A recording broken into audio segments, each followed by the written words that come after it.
Good afternoon. Good afternoon. Ooh.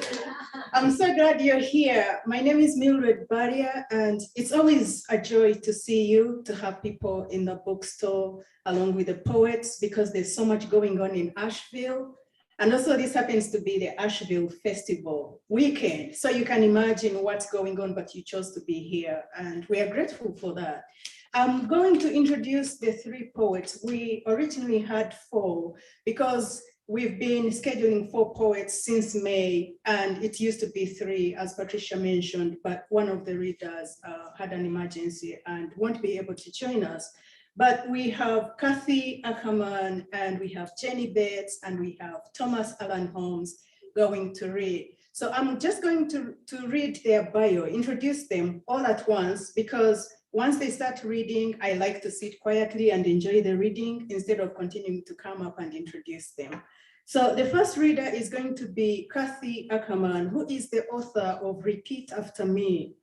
Cantley Ackerman was born in Polk County, West Virginia, and grew up in Ohio, and she has lived in the Carolinas for nearly 40 years. She has published 3 poetry chapbooks and 3 full-length collections, most recently Repeat After Me. Her 2019 collection, A Quarrel of Atoms, received the Lena Shull Book Award from the North Carolina Poetry Society. Ackerman serves as Dean of Arts and Sciences at Isothermal Community College in Spindale and lives in Polk County. The second reader is going to be Thomas Alan Holmes, the author of In the Backhawk's Shadow. Thomas Alan Holmes is a faculty member of the East Tennessee State University. He teaches American literature with specialties in Appalachian and Black American literature. His creative and scholarly work has appeared in such journals as Valparaiso Poetry Review, Appalachian Journal, the North American Review, and Still the Journal. In the Backhawk's Shadow is Holmes' first poetry collection, published by Iris Press in 2022.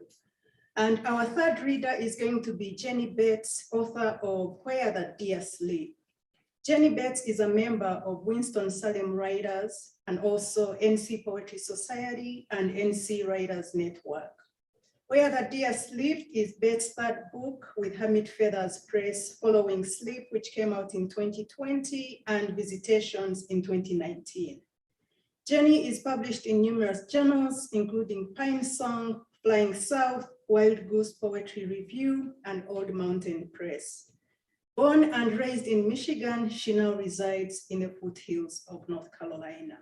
So without wasting time, let us welcome Cantley Ackerman.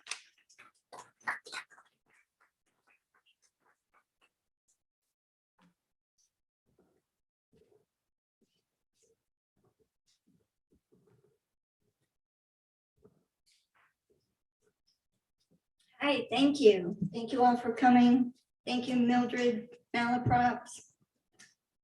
So my reading today will have a theme, relationships. That's quite original, right? So I'm going to start with some inanimate relationships. Who has seen Barbie? Hey, Barbie? I have not. I might, but I won't pay to see it. I have a couple of Barbie poems, though, since Barbie's having a moment.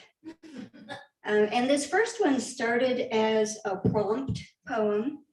And the prompt was write a poem with these objects, a brown crayon and a Barbie doll. Here we go. I created this persona, Buster, who I imagine is the little brother of an adolescent girl.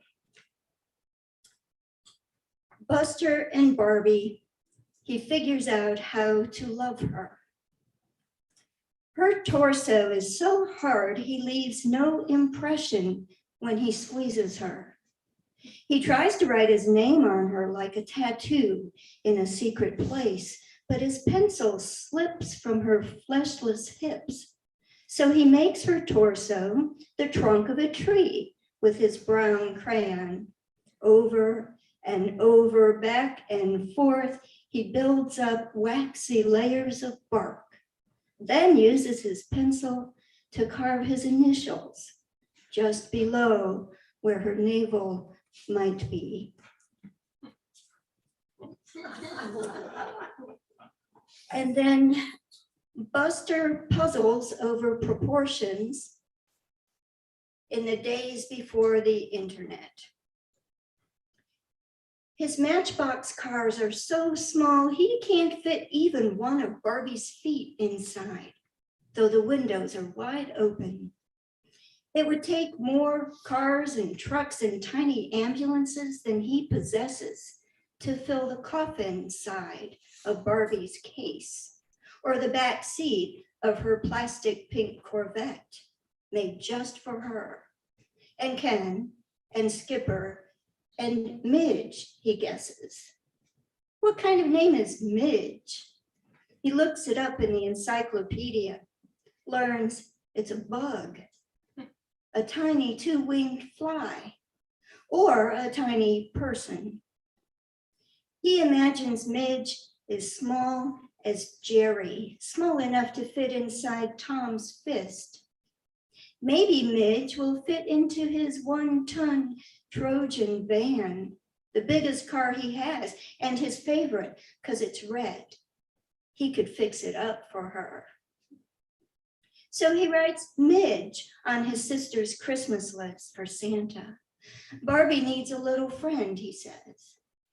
But when he opens the box, he sees Midge is just as big as Barbie. He hates her at first sight, those creepy big blue eyes. Even after he plucks off her head with both his thumbs and pulls off both her legs, she's still a giant Midge. He'll never again believe a thing the encyclopedia says. And now some poems from the book. This one is based on a news story from the late 90s, 1998, when a baby girl was found in a bathroom in Disney World, abandoned. What would Mr. Disney think of this? 1, she eased her out and walked away, just walked away from 7 pounds of baby girl abandoned in Tomorrowland. 7 pounds of water and flesh, cheeks too fat to smile and hair too dark to rest in a tangle of young blonde love. Discovered like a gene, desperate as and innocent as a cloned lamb. No tea party cups will bob along on this ride. This world will not be small enough after all. Go ask Alice, who gazed in a glass of choices and found none that could make a child grow quietly while her life got lived. 2. That's what we assumed hearing the news. Some scared teen, not a 43-year-old mother of 8. What weight was required to hide that truth? Was Madonna Arcelona thinking attempted murder, aggravated child abuse? Did she notice the bloodstains on the seat of the car on her drive home? I hope she approved of the name the social worker gave her rescued baby daughter. Oh, Jasmine, what sort of princess are you now? Delivered twice from a watery world.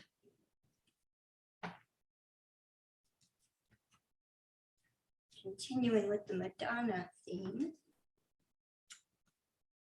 we have quite a few morning glory vines on our property and quite a few more bindweed, which I mistakenly thought were morning glory, but they have a different coloring.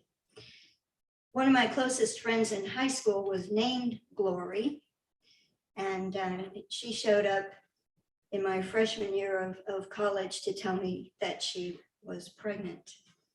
This is for her. Madonna with Morning Glory. How hard it is to yank those vines. Their dainty cups open for my morning coffee, blue as memory, lasting only a day. Morning Glory, we teased her every day of high school. 1 year later, I'm living up to my name, she boasted in my college dorm.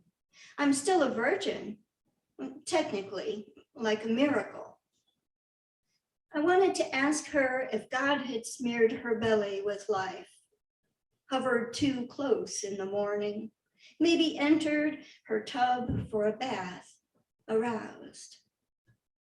Still a teen in her wedding gown, she walked that aisle as if for communion, holy glow of sweat on her brow, clenching a bouquet of wildflowers young and tender as my unplanned garden vines. 4 more children in as many years, begot in the usual way. She can't stop telling me how happy she is.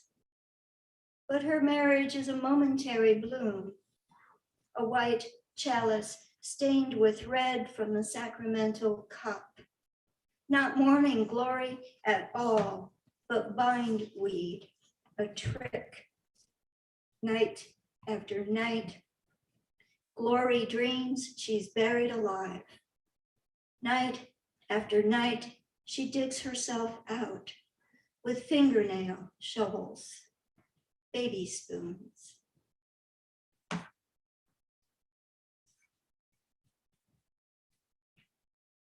Glory is not still married. Well, actually she is the 3rd or 4th time.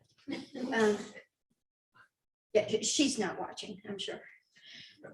So my husband and I are here for the inaugural ABL Fest. It's wonderful. We've been doing music since early Friday, and music kind of brought us together in the first place. So this is for Gary. Retro, Florida, 1983. Qu'est-ce que c'est?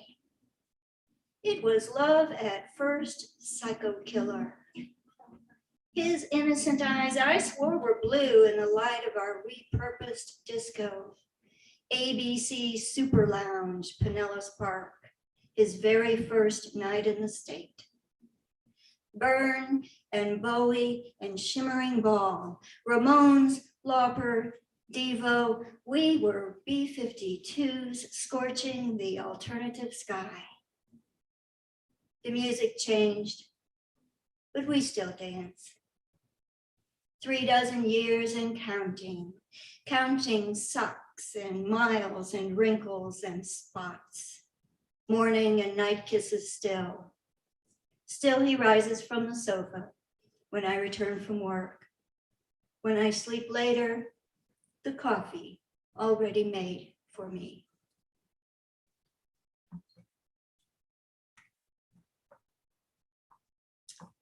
And the last section of this book has some sort of pseudo greeting cards.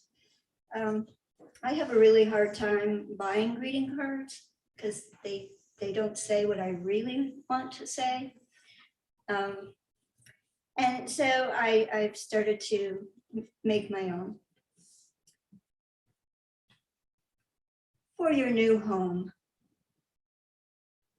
Welcome to the world of worry and cost and exhaustion and exquisite peace, the illusion of ownership. This house will stake its own claim. All that happens from now on will locate here in your memory to help you tell time. These walls, the view from that window, the kitchen and all it lacks that you wish for. The table where you'll feel your whole life drain into the coffee and chill.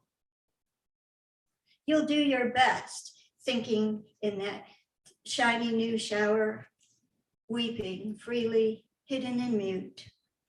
There will be regret times regret. HGTV will break your heart from now on. Even countries where you would never want to live, crammed into smaller, efficient spaces. Welcome to the neighborhood of sidewalks and fences where you will never know whom to trust, but trust you must. And for the birth of your child. I know you believe this child is everything. There's nothing greater than parenting. You're full, more than full, and the whole world must know it. See the daily feed in your daily feed of photos. You are right to feel as if there's nothing else. Our species requires it, but not everyone has wanted it. And there is more to you than this, even though it is everything. I wish you more. I believe that does it. Thank you very much.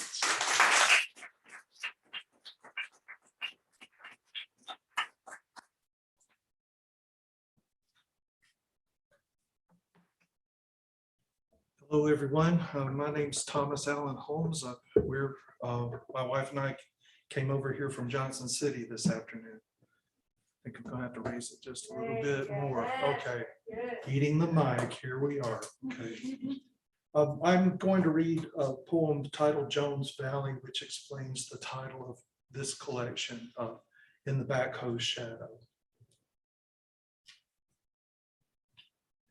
There was a walnut here, wind broke it. The cedar thrives now, offering meager shade for survivors too past loss to grieve. We count uncles and aunts, those here most at rest. We stay long enough to watch your cousins roll up plastic rugs from around the grave's mouth. We pull a rose from a spray and toss it onto her casket. From this hillside, we see fields fallow for years, overgrown, pastures forced empty by drought, winter feed cost, corporate farms unable to recognize any livestock dignity respected by real farmers who know a beast's potential unpredictability and stand wary, set to jump out of the way, quick to grab a blunt horn or a harness or to strike hard and stand firm. My family farmed here, left here for Indiana, returned home just as broke, homesick, sick of Yankees, sick of mockery from those only a generation more assimilated. It was better to walk past old home places lost to us, unmade crops, mortgages, so many sons gone to war, still up north, not coming back. Having children who mock us for being backwards, southern country, when we are cautious, rooted, country without sneer, without derision or shame. I would like to go back and give your newlywed parents that $100 that would have saved that pasture. I would like to join those men waiting in the backhoe shadow. I can hear their radio turned down in respect, of course, but hinting of tackles and first downs. I would like to drive you to that spring on our old home place and squeeze green peppermint leaves and drink ice cold water until my jaws ache as we ache, as my heart aches. Okay, so now I have to stop that kind of stuff. George Brosey used to edit the Appalachian Heritage Journal, and he wanted to avoid making saints out of grandparents. And so I try to resist that impulse. Nostalgia can get kind of dangerous. So I want to be careful.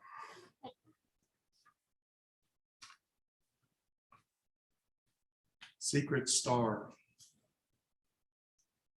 As I was 9 and innocent in my father's car, lying face up in the back floorboard, watching the night sky on a Christmas Eve, alert to see a special light as I still believed in that good holiday and saw a steady white that did not blink, I took for that star, ignorant of astronomy, that every star would blink, and likely saw Venus, white, clear, and high in hard, cold December, face up in that Pontiac, riding the 2-lane highway between country grandparents that Christmas Eve and our home where I must fall asleep to welcome good Santa Claus. I still believed in him even at night. Innocent of the story's effect on a child without neighboring kids who could teach him some truths about fantasies, legends intended as parable blended in childish self-interest. Innocent yet suspecting the red steady light I saw moving between our slow highway-bound Pontiac, driven with care by my father, who prided himself with his skills at the wheel. I could feel through the floorboard, face up, smoothest movement, smooth gliding of tires over smooth pebbled pavement, the star fixed in place, as if in truth it was some star at all, the red lights steady arcing, as if blinking pace with our trip home, and my mother so happy. We were all four together, my brother asleep in the back seat, unable to lie, rocking steady while riding awake, and her lilting soft talking to dad in the secret voice parents must use to assure listening children who don't catch the words, all is well, and as certain and steady as stars in the firmament. And faith she embraced, her heart full of her love for us, all riding slow towards town, barely then claimed a city that would fill with the franchises so that old stores named for our neighbors would close on the main streets, offices taking their places near the courthouse where folks get their licenses, justice now processed to maximize fines that can finance the gears and careers of aspiring old money to win office, directing the hardworking lives of the modestly hopeful in love with their families, taking them home from a brief visit time would permit, and the rush for what change I risk seeing if I moved my gaze from that white star that may not have been a star at all, to focus on that moving red light that I believed could have been Santa Claus' sleigh, and that clear night racing so slowly, pacing as maybe, me safe and back, my feeling the road rolling, I was looking and lying in joy.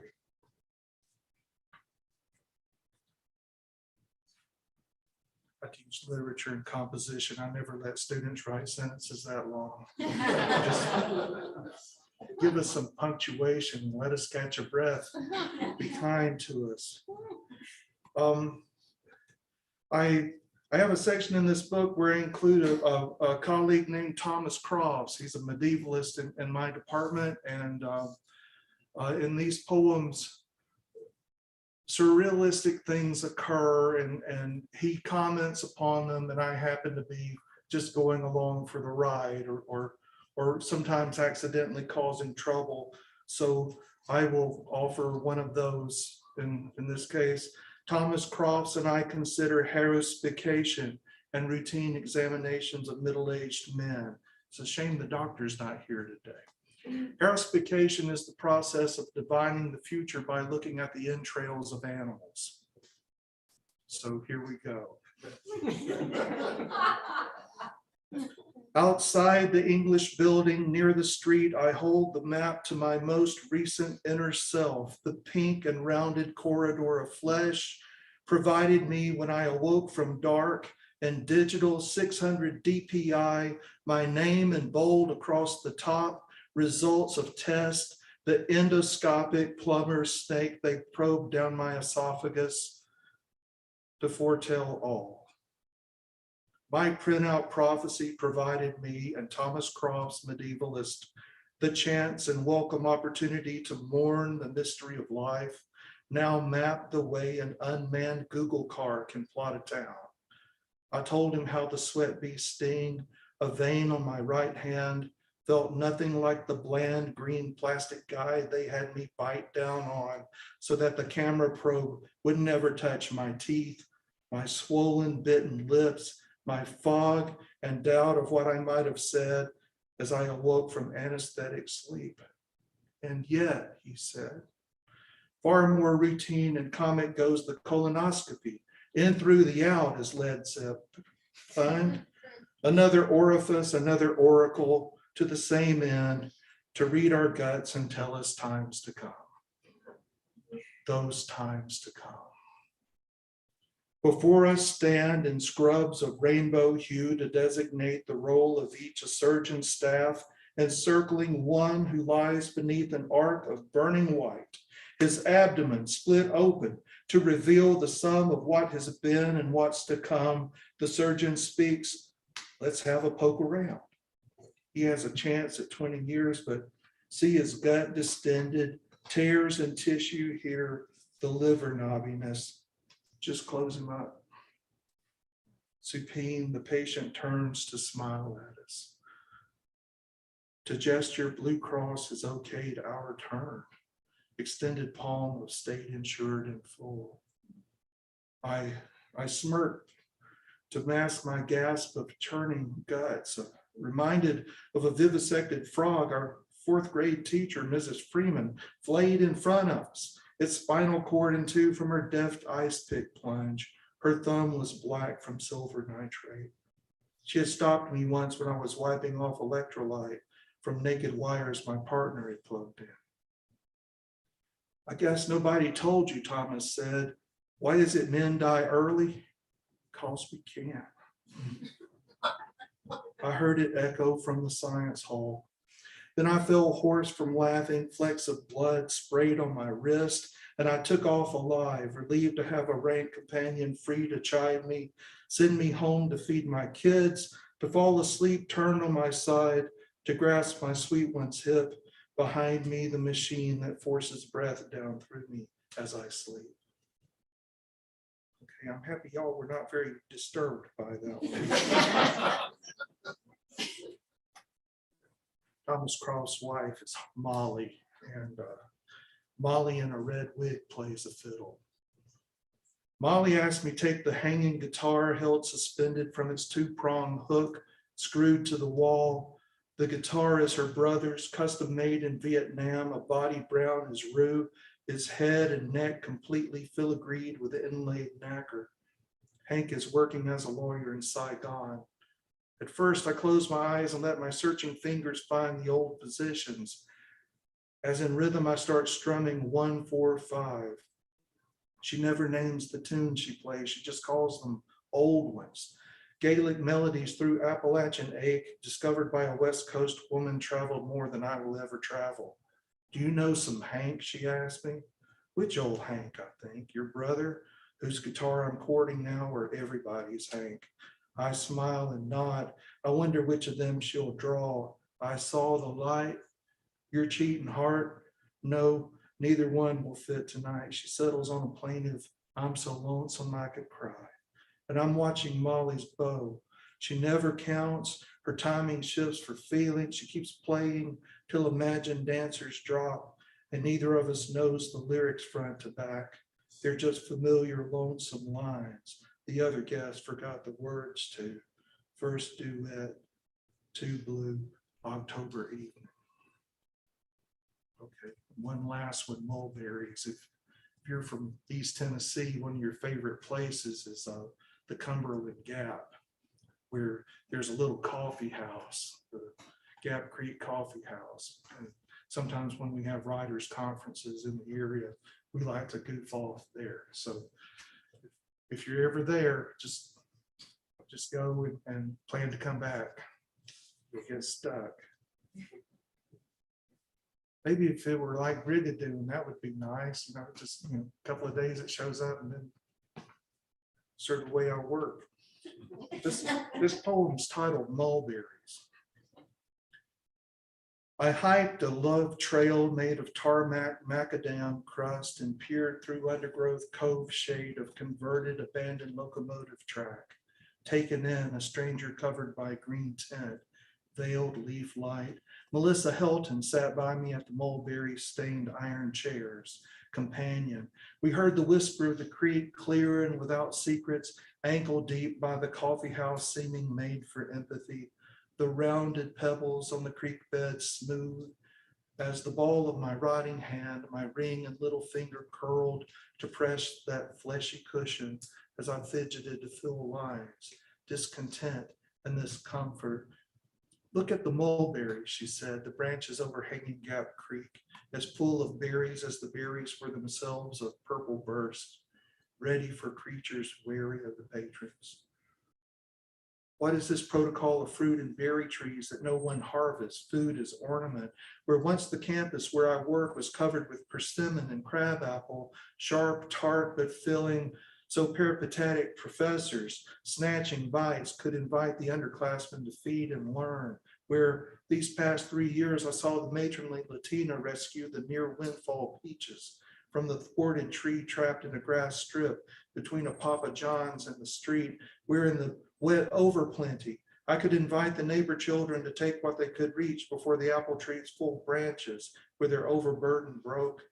Not a violation of an orchard, or the theft from a roadside garden. I know so many who give freely of that plenty, glad to share. But that fruit which dangles freely on a branch above some shallow water, wind whipped slightly out of reach. I thought I could taste them sitting, gazing, dozing in shifting sunlight, and heard Melissa chuckle as she shook her sandals off and placed her chair down in the shallows, shifting pebbles, spurting 4 brief plumes of sediment that drifted quick and settled yards downstream and stood as steady on the wrought iron seat as if it were a stair.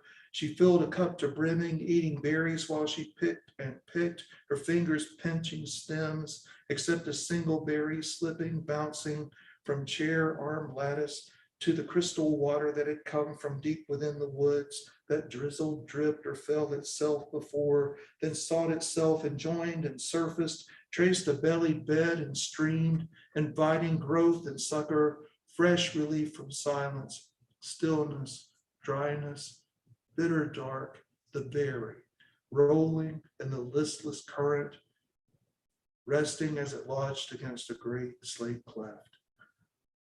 I loosed my heavy boots and rolled my thick socks to my toes. I dropped my socks inside my boots. I waded to the slate and fished the berry from its notch. What caution, tenderfoot and trail spin, still retrieving just one bite with sunlight, beaming down, reflecting up, and sweet, I felt I'd found some words I hadn't found. Melissa laughed, climbed down and offered me her cup, and I could not accept it and I could not voice thank you. Although she saw how grateful, slowly, I climbed up the bank and stuffed my wet but now socked feet into my stay-dry boots.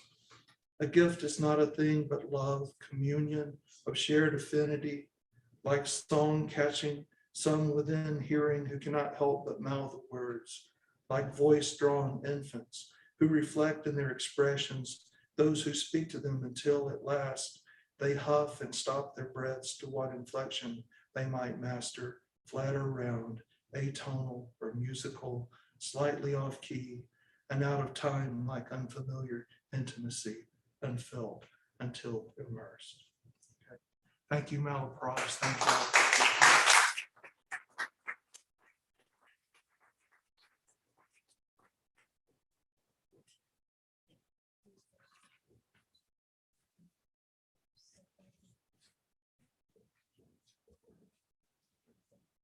Yes, Okay, very good. thank you. Local hive. Catnip tea tempered with clover honey. High noon for feline hysteria. Living by its crushed smell in the dark, sedates you to doze atop a sunny window ledge. On the other hand, honey, thick and gregarious, picnics through the cup, intricate and integrated as bees alive, harmonious in your body's hive.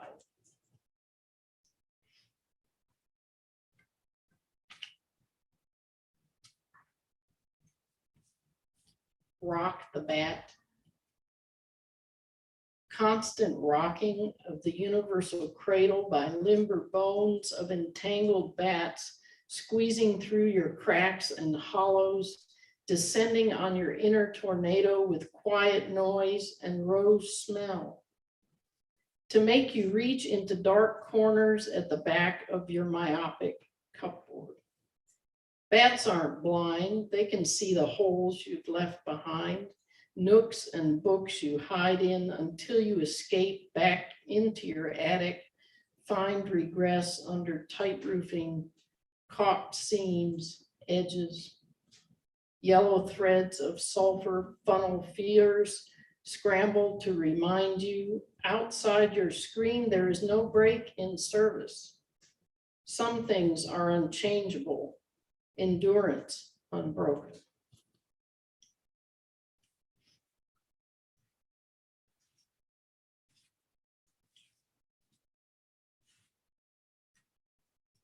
Breathe deep. Wild rabbits on frosty mornings, let rainbows echo loudly in an empty field. Visitations of seeds afloat, swallow angles, wart limbs. Long, deep green, heart-shaped leaves vine, climb the wind. Milkweed rustles by a passing bee's wing. Man of earth call the old sea on a distant westering sun, slip low and crouching beside this narrow road. Wild roses tossed, flattened underfoot, creamy mock orange and lilac bloom grace down the spiral air. Coast in this roaring sea crying everywhere. Compass with peace, this is the place where the deer sleep. I read recently at a eco-poetics conference in London, and they asked me to write a poem about where I live. This is called Walk as the Wild. Is there a perfect blackness as opposed to, say, a single dark? In the woods, there is a place where everything you feel drains out of you. This place, no bigger than a footprint, takes you and tells you, search again, there is more you've left behind. I'll shred that as well, so leave your heart, your hopes in someone else's keeping, because I will drive them back upon you like an arrow. Your simple honesty will kill you. So I find the palms that will hold me, that will wait for me, just as I left myself before I step into the forest silhouette, become the shadow that hides the hare from the fox, the mouse from the hawk. For I have little of either youth or beauty to spend, only caution as I lower my head again and skirt the edges of wilderness. And this last poem is from a new collection that'll be out later this year from Red Hawk Publications. A few thoughts on archery. To the calf born yesterday, shivering in the field with no shelter and no more noticed by the ground that it lays on, sacred bloody yard art that may grow up anyway to become someone's afternoon meal.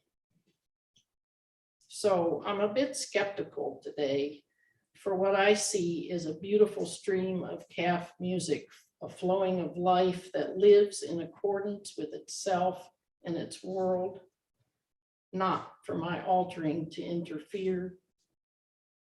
You may think me a nut on one of those trees up there and you're everywhere. That's okay. I'm wounded just like you. I'll continue to be like Artemis with a quiver full of soul arrows, my life a bow aiming at you, because there is nothing that you have not been. Me too. Thank you.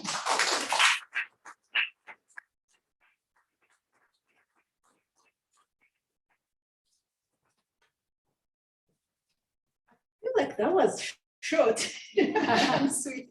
But thank you so much, all the readers, Cantley Ackerman, Jenny Bates, and Thomas Alan Holmes. We have these books here, and feel free to support the poets by buying the books. They are ready to sign for you. The autographs are free, so you're getting the best deal here. And the next Poetrio quartet session is going to be online on September 10.